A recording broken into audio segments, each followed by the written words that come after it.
On Saturday, the football team played its closest game in each of its 8 losses, 27-24 final against, ironically, Dylan, the best team in the PAC in Case Western Reserve. The women's basketball team opened up its season this weekend, and the wrestling team having some success up the road at the W&J Invitational. We'll dive into that today as well. Yeah, Nolan Porterfield sits down later in the show with Colby Morris. I'm Jack Hillgrove. And I'm Dylan Cleland. And it's time for Jacket Sports Weekly.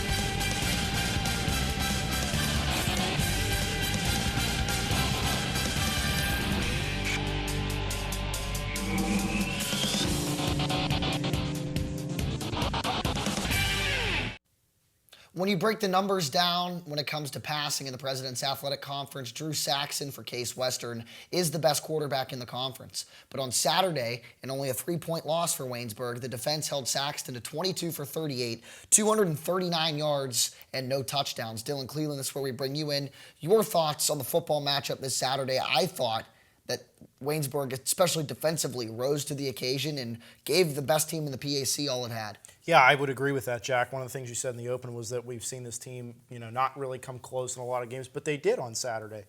Case Western Reserve, the 15th ranked team in the country coming into the game, a 27-24 loss for the Jackets, but the pass defense for the Jackets has been incredible this year, and that's what we were looking out for Saturday, and they rose up. They didn't allow Saxton to do too much damage. He was kept pretty quiet, and Waynesburg's offense came around a little bit. Justin Flack, for the 4th consecutive game, rushed for 100 or more yards. He had 21 carries, 126 yards, and a score. And so he's really developed into a good option in the running game for Waynesburg, and he's only a freshman, so that's very encouraging moving forward. Offensively as well, Mason Schranker going 24 of 37, 204 yards, a touchdown and an interception, but he also ran the ball a little bit, 58 yards on 8 carries and a score. That was one of the big things that I liked that I saw. A little bit of a diverse skill set from Schranker, who's still young as far as experience-wise. This is the first season he's been starting for Waynesburg. And so I think moving forward, if you're Coach Smithley, there were some bright spots out of that offensive performance. And your defense, which is very senior-heavy, rose to the occasion. Yeah, I agree, because you talk about Mason Schranker and you think, well, in quarterback, or in college football, I should say, sack yardage comes off of rushing totals, and it's very hard for a quarterback who's not primarily a running quarterback to gain and average a solid day on the ground. And Mason Schranker averaging around 7 yards a carry and a touchdown is pretty darn good if you ask me. Now we step to his throwing ability. Good to see Cole Booth get back into what he has been known for doing, is just catching balls and being able to put points on the board for Waynesburg. 8 receptions for 59 yards and a touchdown for Cole Booth. He's been hit with an injury bug a little bit this year as well. Dajay Crum, 3 receptions for 67 yards. Nick Moretti, 5 receptions for 40 yards. Chad Walker, 3 receptions for 20 yards as well. I thought Waynesburg played tremendously offensively. They gave all it had to Case Western's defense, and you flip the script. Drew Saxton, only 240 yards held to in the passing game, and I think that's fantastic. A huge win against probably the best quarterback in the PAC, and definitely the most high-powered offense in the PAC as well, led by Drew Saxton. Yeah, and he was held in check, and you have to credit that to the defense. So we'll take a look at the defense here briefly. Tyler Smith, 12 tackles, 2 tackles for a loss and a half of a sack. Brett Hicks, 9 tackles. Dan Verhosik, 7 tackles. And so, as we said, this secondary and a lot of the linebackers for this Waynesburg team are older. Tyler Smith will be graduating, and so moving forward, there's going to be some spots to fill on defense, but maybe the offense can kind of supplement that and balance things out with 1 game left to go. 1 game left to go in W&J on Saturday. Let's talk wrestling. At the W&J Invite over the weekend, Colby Morris, a freshman, won the 157-pound weight class and was named Outstanding Wrestler of the W&J Invitational. And he was fantastic. Nolan Porterfield will sit down with him later on in the show. A very good kid as well. And Rocky McGeary, you talk about youth right away. producing for the Waynesburg University Wrestlers in a squad that lost a former national champion and a former national qualifier, that being Jake Evans, the champion, and Ken Burrs, who's been solid as well for the Jackets on the mat. Rocky McGeary finished third in the 285-pound weight class, and Caleb Baxter placed fourth at 174 pounds. He started 2-0 and was able to get to fourth place thanks to a couple of forfeits, but it's good to see Caleb Baxter, after an injury, get back on the mat and do good things. And these two freshmen, Dylan, Rocky McGeary placing third and Colby Morris winning the 157-pound weight class, is an eyebrow raiser if you're people in the far looking at the PAC. Yeah, I would agree with that, Jack. Let's first mention that the team, as a team, finished sixth overall behind W&J, Washington, and Lee, who finished second and third. And Stevens Tech won the Invitational. But that's okay.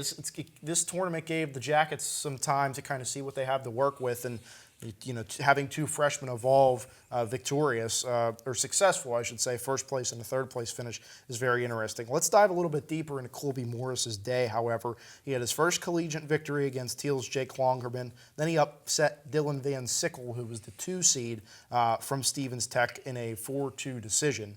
Another win of 4-2 in the semifinals, and then he defeated a Teal wrestler in Austin Benassi 3-1 in the finals. And so that's a hard day's work to go through and win those matches. He didn't get any forfeits to get through. He wrestled, and he wrestled very well. And you have to credit the freshman to be able to step up and do that. Yeah, absolutely. And you talk about where this identity of this wrestling team is.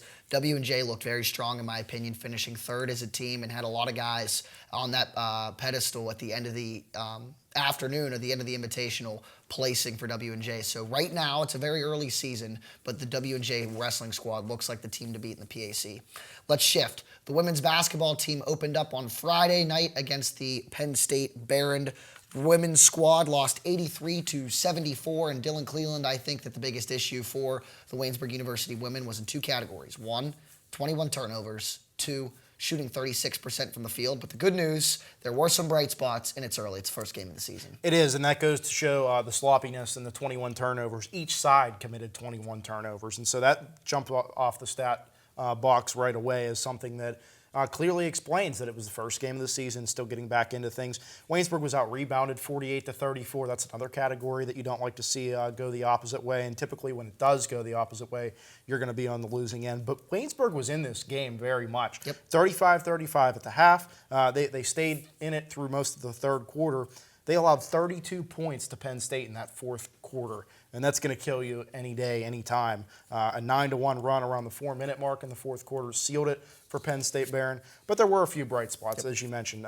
Sam Jones starting 2 freshmen and transfer Allie Delaney, and they all did well. Zoe Smith, one of the freshmen, 12 points, 10 rebounds. So she picks up a double-double in her first collegiate start. And then Annika Dansby, 12 points, 2 rebounds. Allie Delaney, as we mentioned, eligibility's sake, not considered a freshman, but she is new to the team this year, and so she picked up 8 points and 4 rebounds. And, of course, Andrea Orlowski, we have to talk about her as well. Yeah, 15 points, the leading scorer, 2 steals, 6 rebounds. But the bright spot for me for this Waynesburg women, and you alluded to it earlier, was the 5 girls in double figures. Andrea Orlowski, Anika Dansby, Zoe Smith, Brooke Fuller, and Casey Castrol, all with double figures. And Zoe Smith, in her first collegiate game, a double-double, as you alluded to, 12 points, 10 rebounds. There are some bright spots, but to me, when you look at the box score and you just break down the game as a whole, Waynesburg couldn't start. Waynesburg couldn't finish. Lost that first quarter 25-16. They started slow, and they lost that fourth quarter. 32 points given up to Penn State Barron in the fourth quarter. That's just tough. It is. So we'll see what happens. It's a very young team, 5 of 10 freshmen on the roster, and we'll see as they continue to work through some of these non-conference games. Yes, we will. When we come back on Jacket Sports Weekly, the football team will be broken down by our football analyst, Jacob Nicholas. Don't go anywhere. It's a Saturday night. You know what that means. Time to party. Sam is having a good time, watching sports, drinking beer, playing Pong. Not a care in the world for Sam. Nobody at the party stopped Sam. They let him walk out the door with his keys, even though he was stumbling, having a hard time to stand up. What happened less than 10 minutes later would change Sam's life forever.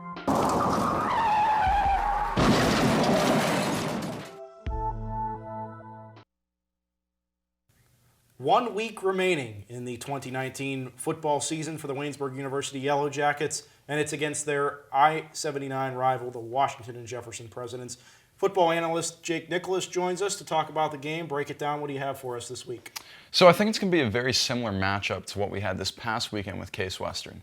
W&J coming in a heavy offensive attack led by their passing offense, which is led by senior quarterback Jacob Adams, averaging 270 yards passing per game, has 2,400 yards passing on the season, 21 passing touchdowns, does have 10 interceptions, but they're averaging 306 yards passing per game, and we've seen Waynesburg's pass defense step up as they did against Case Western this past week, and one of the best pass defenses in the country throughout the season. So it's going to be the storyline again going into this game is how well the defense can hold off against a powerful offense. Yeah, see, I think that if Waynesburg's pass defense plays like it did on Saturday, it was a Case Western team, a better passing team, in my opinion, than Washington Jefferson.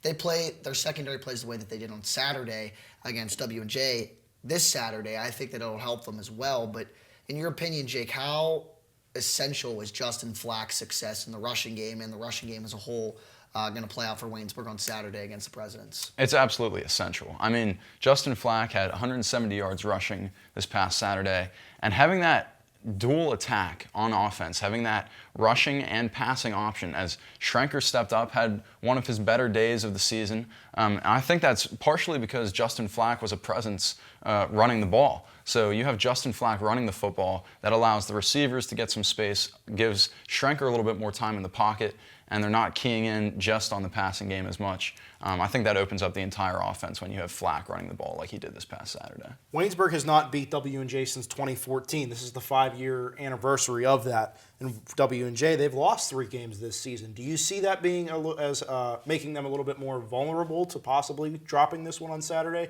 And if so, what's the key for the Jackets to take advantage of that? I think it's, like I said before, I think it's a very similar matchup to Case Western. I think if Waynesburg shows up this coming Saturday like they did this past weekend, I think they could definitely win this game. Last week on the show, I predicted Waynesburg would beat Case Western. They came very close, and a lesser opponent this week in Washington and Jefferson. The only difference, they'll be playing away. They'll be playing at W&J on their senior night, so not quite the same dynamic. Won't be at Waynesburg. But I do think that if they come in, the rushing defense steps up like I saw it step up on Saturday. Their passing defense continue to play well, and their offense step up and create through the rushing game and the passing game. I think they have a very good chance of winning on Saturday. Very quickly, do they win on Saturday, yes or no? I got W&J winning 30-24 against Waynesburg on Saturday, but I think it's definitely possible Waynesburg comes out with a win. Okay, we'll see what happens. Thanks for your football analysis all season long, Jake. When we come back on Jacket Sports Weekly, we'll dive into some basketball. Don't go anywhere.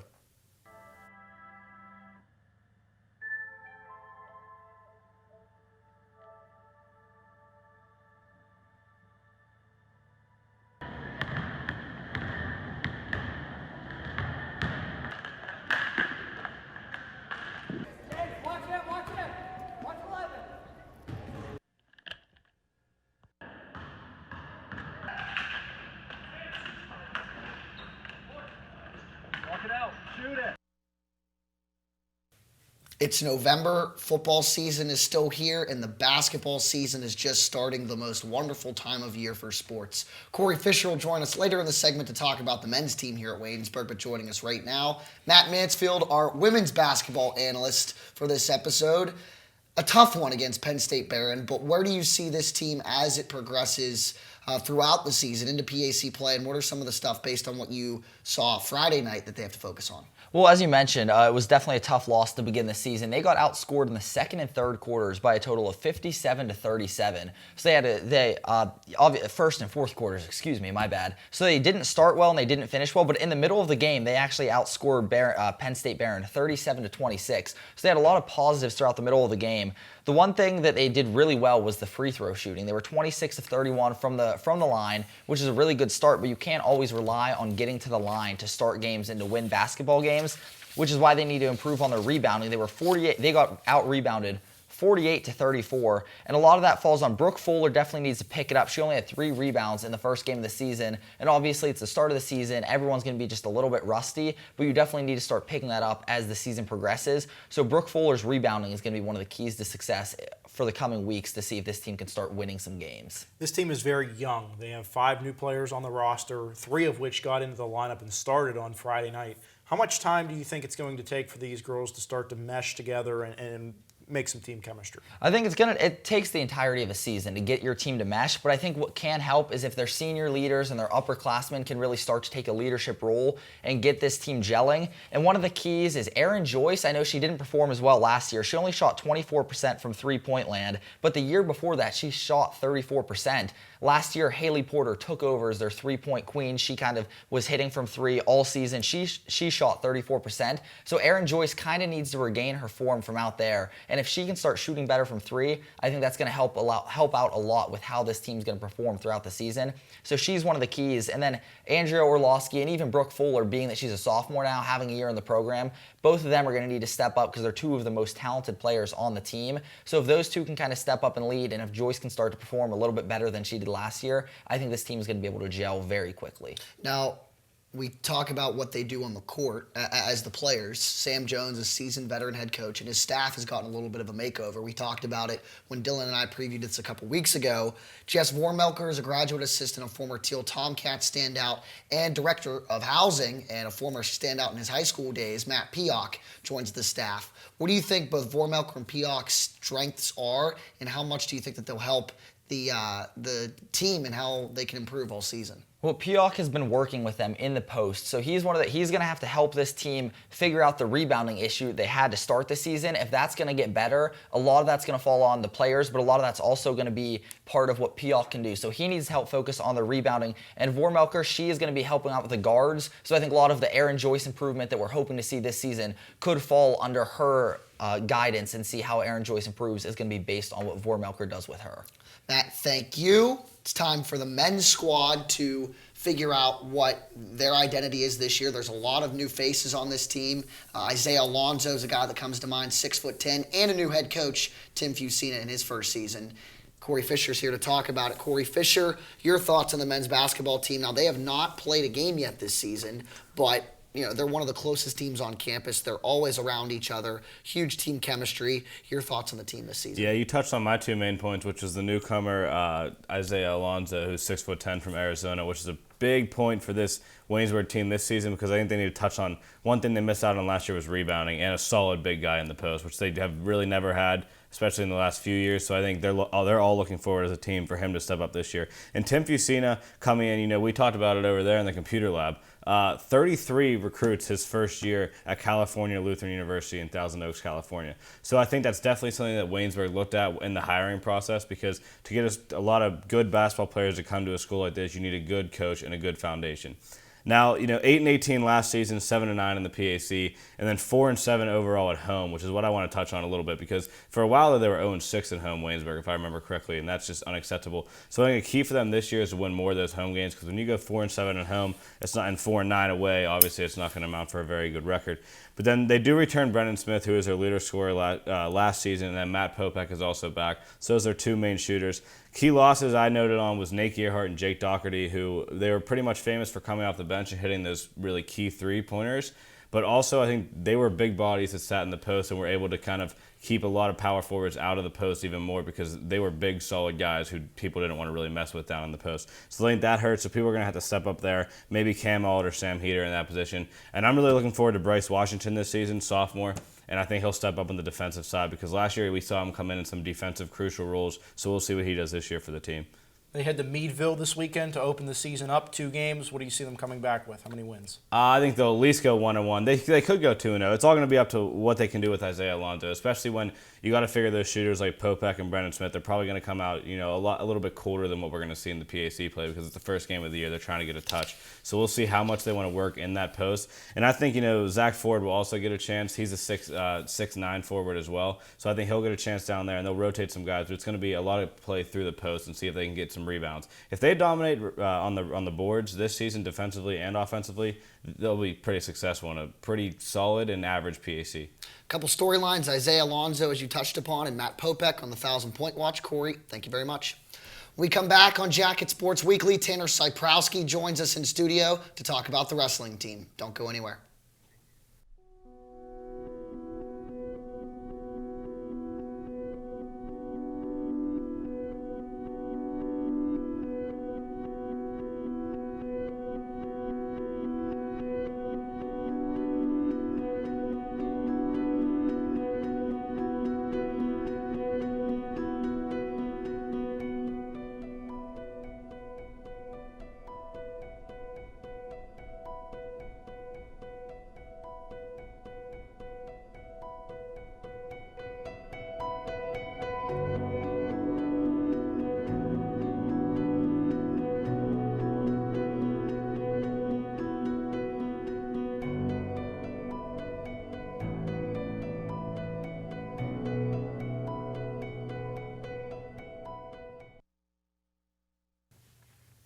Back on Jacket Sports Weekly, our final analyst joining us today is Tanner Cyprowski. He's going to talk about the wrestling squad, who had a pretty successful weekend opening up at W&J this past weekend. Yeah, Waynesburg team, they did well against W&J this weekend. Obviously, then coming up on Saturday, they have the tri-match with 3 teams. They play Johns Hopkins, Messiah, and Fairmont State. And just looking at those 3 matchups, Johns Hopkins last season, they went 6-8 overall, so not a great team, at least to say. Probably their best wrestler, junior Dominic Reyes, in the 165-pound weight class. He's won 2 straight individual titles so far to start out this season, so he's definitely a guy to watch out for that Waynesburg has to handle. And then Messiah last year, they finished 16-6, so they're going to be probably the most problematic team for Waynesburg, but obviously it's a new season, different things coming up. So, and they've also won 2 straight tournament titles to start the season as a team, so they're going to be the one team that Waynesburg's definitely going to have to prep for the most and look out for in that tri-match.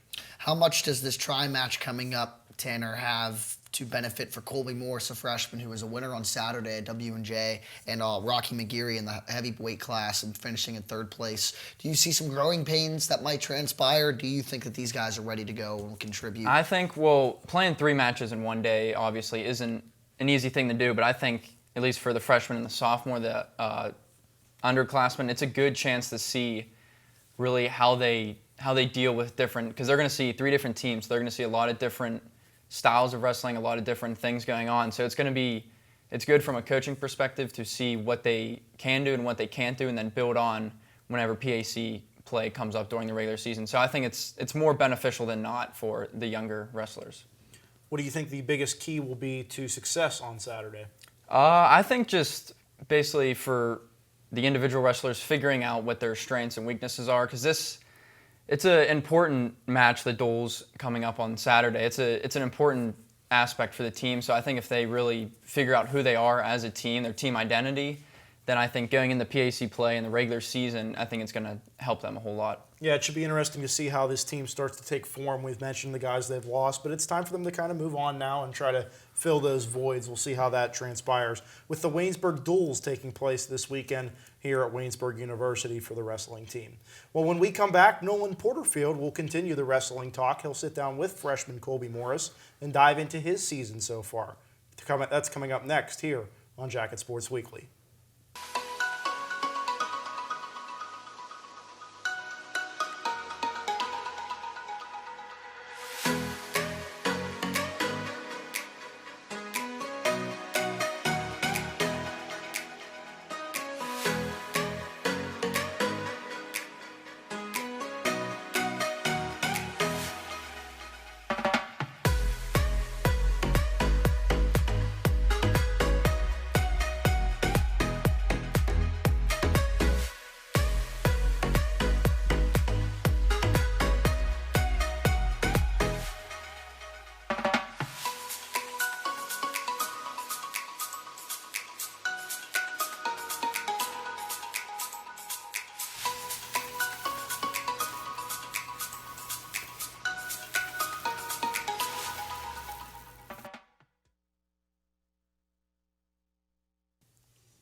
Welcome back to Jacket Sports Weekly. I am Nolan Porterfield, and sitting alongside me is Waynesburg University freshman wrestler Colby Morris. Colby, welcome to the show.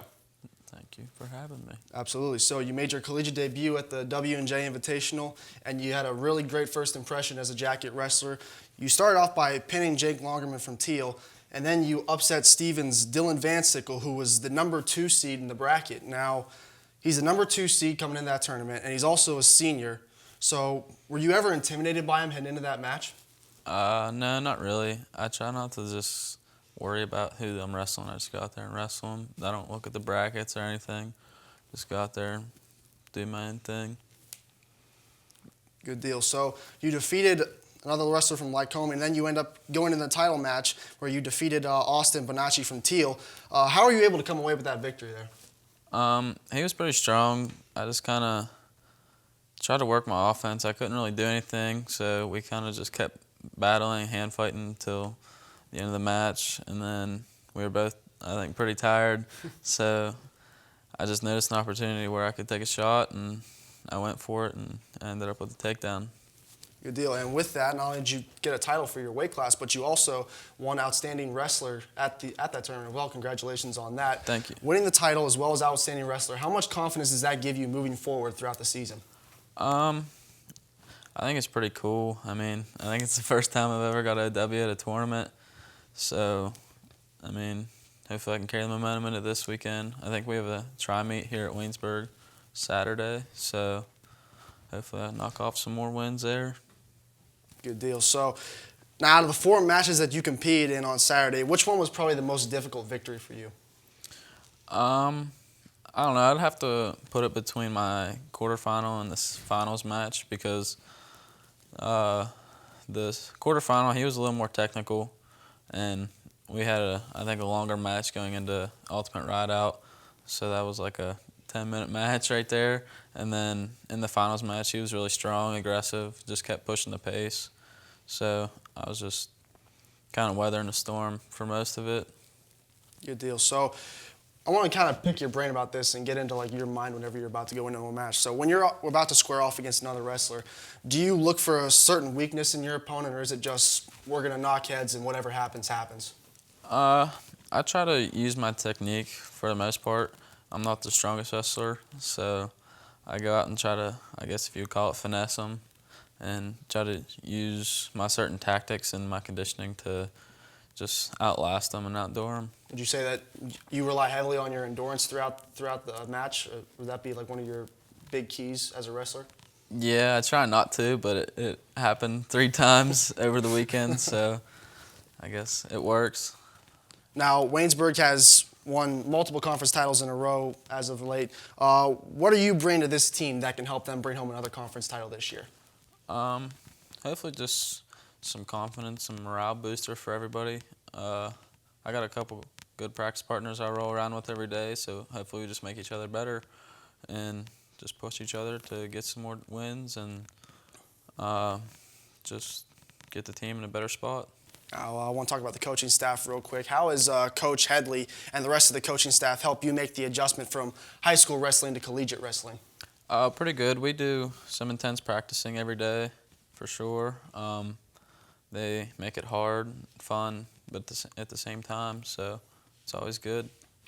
Now you talked about how you have some good sparring partners during practice. How have they helped you improve throughout the year so far?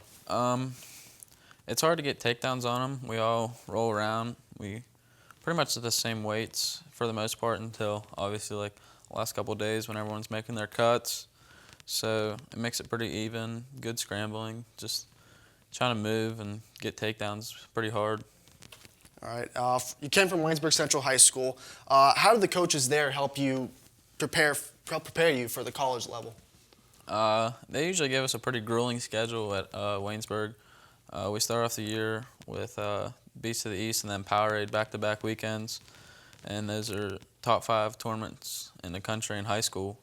So right there, you have some phenomenal matches, great competition to get you ready for the rest of the season.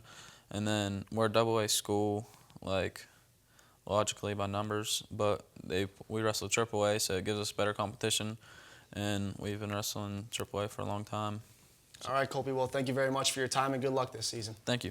When we come back, Dylan and Jack will have their top 5 athletes of the week. Stay right here on Jacket Sports Weekly. Have you ever been to the Everly Library? If not, you should, because it's great. They have books of all different genres: history, biography, fiction. Try The Evolution of Life, Life of Pi, or Jurassic Park. So what if books aren't your thing? Try movies like Frozen, or TV shows like Lost. Books and DVDs aren't the only thing though. Take a trip to the 2nd floor. Welcome to the Writing Center. These tutors will tell you everything you need to know about writing a paper, and they'll help revise your essays. Now let's head back down. Behold, the Knox Learning Center. Need to print something out 5 minutes before your next class because you procrastinated? No problem. You can also print off pictures of dogs. Because, well, you can. So grab your homework, laptop, and textbook, and study diligently. Bring your lunch too. Actually, you can't. That's illegal. Now you know the Everly Library. Stop by anytime. Seriously, it's open all week.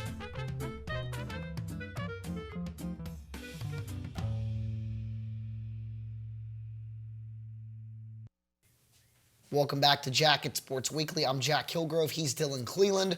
We're going to break down our top 5 athletes of the week here at Waynesburg University. Dylan, you're first. All right, let's start with my number 5. It's junior Mason Schrenker from the football team. He had a little bit of a brighter game in terms of his individual performance on Saturday, kind of taking that next step to help the offense. We saw him run a little bit and throw pretty efficiently as well. He's my 5. Taking a look at number 4, it's Rocky McGeary, who we spoke about, the West A High School alum, coming into Waynesburg, picking up his first collegiate victory via a pin on Saturday. Big weekend for him. Number 3, Tyler Smith, the senior for the Jackets defense in football. He's been a staple all season long. Had a big senior day, 12 tackles, 2 tackles for loss, and a half a sack on the day. Number 2, junior Andrea Orlowski of the women's basketball team. She pretty much picked up where she left off, led the team with 33 minutes played, and she also led the team in scoring with 15 points and shot 84.6% from the free throw line. Can't get much better than that. And my number 1 for this week, just heard from him, freshman Colby Morris from the wrestling team, won the 157-pound weight class bracket at the W&J Invitational. He went from his first collegiate win earlier that day to his first title in college, all within a few hours. Yeah, I had some similar ones, but just in some different spots. Number 5, I had Andrea Orlowski of the women's basketball team. You had her a couple of spots up. I put her at number 5 just because while she was an outstanding performer, it's business as usual for Andrea Orlowski, 15 points and the leading scorer on the 9-point loss. Number 4, in her first game, unlike Andrea Orlowski with a lot of experience, I had Zoe Smith. A double-double. She started 12 points, 10 rebounds, and 10 rebounds is certainly a good sign for this women's basketball team who has struggled in the rebounding category, was out-rebounded by 14 against Penn State Behrend. Number 3, I had the former West Allegheny Indian, Rocky McGeary, finished 3rd in the 285-pound weight class in the W&J Invitationals. He's certainly somebody I'm excited about for the Waynesburg wrestling team. Number 2, Justin Flack, 126 rushing yards, kind of came in from Mount Union and wasn't really ready to play right away, has assumed that role as a starting running back, and in a couple years, Dylan, I think we could be talking about him being an 1,000-yard rusher for the Orange and Black. And number 1, like you, we just heard from him, Colby Morris, true freshman, hometown kid from Waynesburg, Pennsylvania, winning the 157-pound weight class and the outstanding wrestler from the Waynesburg, or for the W&J Invitational last Saturday. Should be exciting as we move into the winter sports season. The basketball team's getting ready to roll and the wrestling team as well.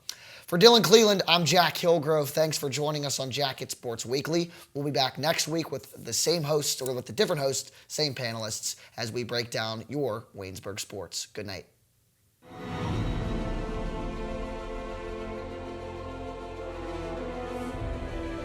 This has been a production of Waynesburg Community Television.